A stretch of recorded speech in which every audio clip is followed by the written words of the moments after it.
O papel do servizo no apoio ao estudantado en situación de vulnerabilidade económica é tratar de establecer as sinerxias que hai nos distintos servizos vinculados a traballo con alumnado nesta situación para poder desenvolver un proxecto ou unha solución integrada na que se recollan as distintas casuísticas que poden incidir en cada caso e resolvelas dunha maneira holística dentro do que é a propia universidade. Diversidade socioeconómica, indudablemente, a traballamos de forma transversal. É dicir, neste traballo interseccional de todas as diversidades, indudablemente este traballo que trae, indudablemente, nas persoas con diversidade funcional, as persoas con diversidade étnica, cultural, as persoas con diversidade sexoxenérica, ás veces trae unha serie de, evidentemente, carencias socioeconómicas, non? Ou discriminacións socioeconómicas existentes pola súa diversidade. Entón, como temos? Temos unha serie de bolsas propias da Universidade de Vigo, que digamos que veñen a crear un poquinho un escalón de equidade, non? Nestas persoas para axudalas para que acaden a súa vida académica dunha forma respetuosa, igual que o resto de estudantes como teñen eses apoios económicos. E despois tamén temos distintas bolsas, temos as bolsas para as persoas refuxiadas, temos as bolsas para as mulleres de África, temos as bolsas, que foi unha das últimas, quizáis, traballos que levamos desenvolvendo dentro da Universidade de Vigo, que son as bolsas para as persoas do sistema de protección de menores, por exemplo. En que consisten estas bolsas? Son unhas bolsas residenciais, é dicir, unhas bolsas onde as persoas teñen unha habitación nas residencias da Universidade de Vigo, cos gastos remunerados a través destas bolsas, e despois estas persoas tamén teñen un apoio, digamos, para acadar dentro das bolsas propias da Universidade de Vigo, que é unha medida equitativa na que estas persoas se lles atribúe 2 puntos sobre a nota académica para que, tendo en conta a diversidade de estas estudantes que, de alguna forma, moitas veces teñen que traballar, ademais de levar a súa vida académica, de alguna forma podamos compensar para que podan chegar a este tipo de recursos socioeconómicos que faciliten a súa vida, non? Dentro da estrutura da Universidade de Vigo, estruturámonos en unidade de igualdade, unidade de diversidade, unidade de equidade. A unidade de equidade é a que traballa, digamos, que os aspectos e as temáticas de cooperativismo e responsabilidade social. Onde están estas bolsas refuxio, onde están estas bolsas de mulleres para África, e onde se desenvolven os APS e outro tipo de actividades, non? As principais barreiras económicas e sociais que poden dificultar a experiencia do estudiantado son moi variadas. Hai casos de alumnado en situación económica realmente complicada, pero alumnado daqui da nosa contorna, non? Eso fai que a universidade teña que desenvolver produtos de apoio moi variados, desde bolsas de comedor hasta uns prezos nas residencias acordes ás capacidades económicas que pode ter o alumnado.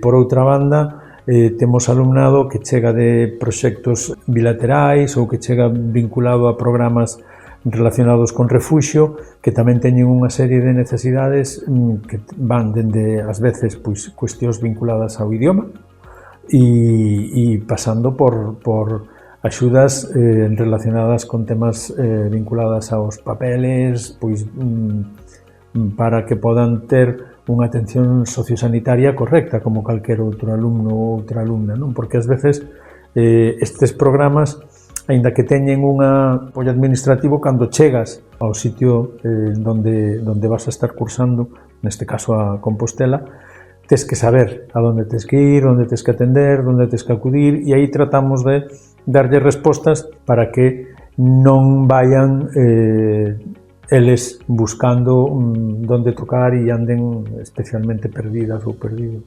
Que medidas e programas temos para apoiar a estes estudantes? Por exemplo, nas residencias hai un grupo de habitacións que están vinculadas ao proxecto de bolsas para refuxiados. Por exemplo, se falamos de situacións económicas, os prezos das habitacións tamén van en función da capacidade económica da unidade familiar a que pertence o alumno ou a alumna. Incluso se desenvolven produtos ou proxectos de apoio para situacións sobrevidas, que, polo propio nome, non están contempladas e que ás veces son excepcionais para as que hai que tomar medidas excepcionais, non? Se somos unha comunidade, temos que desenvolver un concepto de apoio e de traballo no que o benestar de todos permita que a vida académica e social e cultural dos nosos membros funcionen, non? Hai bolsas comedor que se distribúen e que se lle dan ao alumnado despois dunha convocatoria X, hai as bolsas estándar do Ministerio ou outras axudas que se poden facer tanto para proxectos vinculados a temas de investigación, se colabora con entidades e con fundacións externas que traballan, por exemplo, coa inclusión para propoñer bolsas de investigación ou de mobilidade para alumnado con discapacidade. Hai múltiples solucións e o difícil é poder chegar a todas elas. Dentro dos esforzos que fai a Universidade Pública por atender a todas as problemáticas que existen, tamén está o que ten que ver coa inclusión socioeconómica e a igualdade de oportunidades. A Universidade saca unhas bolsas propias para axudas de todo tipo, de transporte, bolsas comedor, bolsas en residencias universitarias, axudas para situacións de dificultades económicas sobrevidas, se prestan ordenadores para algún alumnado que está en algunha circunstancia especial. Isto depende da Vicerrectoría de Estudantado, pero, como vedes, pues estamos todas as vicerrectorías traballando en rede para mellor atención ao noso alumnado. Un dos problemas máis graves que hai para o alumnado é o aloxamento, porque existe pois esta problemática xeral, non? Que tamén afecta ás persoas que queren desplazarse a outro lugar para estudar. E, bueno, pois a Universidade da Coruña tamén aí intenta orientar e, bueno, temos dúas pequenas residencias, pero en realidade é unha das barreiras que se podía sinalar, non? Pero que é un problema social, non? Que vai máis alá de que sea un problema universitario. O papel do servizo moitas veces é recabar a información para poder facilitarlla ao alumnado e que non anden un pouco perdidos. Non é o noso papel fundamental como Servizo de Participación e Inclusión, porque sí que levamos máis os temas relacionados con voluntariado e participación social e coa adaptación curricular e o apoio estudiantado con necesidades específicas de apoio educativo, pero todas estas outras cuestións tamén foron recaendo no servizo porque somos o que máis tempo leva funcionando na universidade. Levamos 30 anos como Servizo de Participación e de Inclusión. Eso dache unhas posibilidades de coñecemento dos recursos da universidade que son importantes para o alumnado, non? E que ás veces non ocurre porque os servizos nas estructuras cambian moito e a mobilidade do persoal que está neles tamén. Entón eu creo que iso é unha das ventaxas que pode ter a Universidade de Santiago e que sería unha boa praxe para trasladar a outras universidades. As bolsas e axudas son fundamentais para poder desenvolver unha mobilidade inclusiva, porque as persoas que necesitan ou que pretenden desenvolver proxectos de mobilidade e que teñen algunha discapacidade e necesitan de apoios asistentes persoais, apoios técnicos, son persoas que teñen uns custos asociados á súa vida diaria altos, non? Entón, nas propias bolsas de mobilidade que hai a nivel europeo, eu creo que xa se contempla ese tipo de necesidades e hai un soporte económico maior, pero no caso de Santiago, por exemplo, acórdome dun caso de mobilidade dunha alumna que con un alto problema de mobilidade tiña asistencia persoal, a bolsa que lle daba a Axencia Erasmus nacional para completar a asistencia personal non lle chegaba. A Universidade de Santiago contribuiu económicamente con cartos de maneira excepcional. Nos programas Erasmus existe un importante apoio económico para o colectivo de persoas con discapacidade, pero ás veces non chega.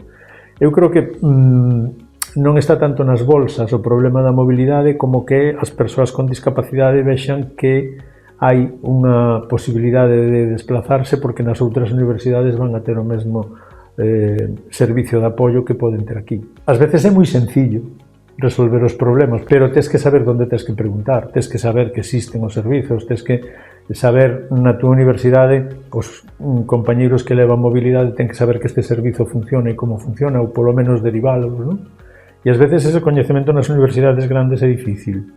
Como mecanismos fundamentais para ampliar a mobilidade entre o alumno das universidades, eu creo que é fundamental o coñecemento dos servizos que hai relacionados con estes procesos, non? Que é un pouco o que o proxecto BRIS trata de facer en relación coas universidades que forman parte do Fundación CERI, do proxecto.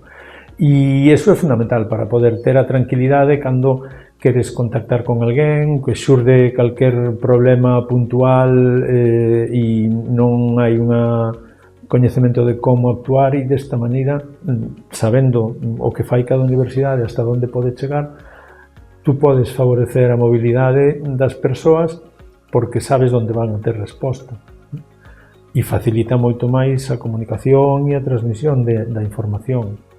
Como boa práctica relacionada coa inclusión socioeconómica, eu creo que as bolsas de comedor que se implementaron estes últimos anos son unha moi boa práctica, porque o que vos decía, non? A realidade económica do noso alumnado, non só na Universidade de Santiago de Compostela, sino nas nosas universidades, é moi diversa e ás veces moito máis precaria do que podemos chegar a supoñer. Entón, cuestións tan básicas como a alimentación, hai a moitas e moitos estudiantes que lle costan moito. E non podemos non formular unha resposta como universidade para unha situación tan primaria como é a alimentación, non? Entón, eu creo que ainda parece que é unha cuestión menor, bolsas de comedor, non? Ten así como que non vende mucho, pero detrás hai unha problemática moi importante, porque o que lle supón a unha persona ter que estar preocupándose todos os días que vou a comer e como me alimento para poder levar adiante a miña vida académica, que supón unha serie de esforzos, non? E hai unha realidade moi precaria na nosa contorna, moi precaria, moito máis do que podemos conocer. Deberíamos de ter tamén un apoio económico entre universidades que facilitara que as persoas vulnerables socioeconómicas tiveran este respaldo para poder facer a súa carreira universitaria e profesional en igualdade de condicións, en igualdade de apoio económico que o resto das estudantes, non? Enriquecemento, eu penso que para todas as universidades. O principal desafío é que os poderes públicos encargados de o que son os orzamentos das universidades se den conta de que a universidade sigue sendo unha ferramenta fundamental para o desenvolvemento social, cultural, académico, económico da sociedade e que volvan a invertir na universidade. Sin inversión a universidade non pode avanzar e se a universidade non avanza a sociedade tampouco.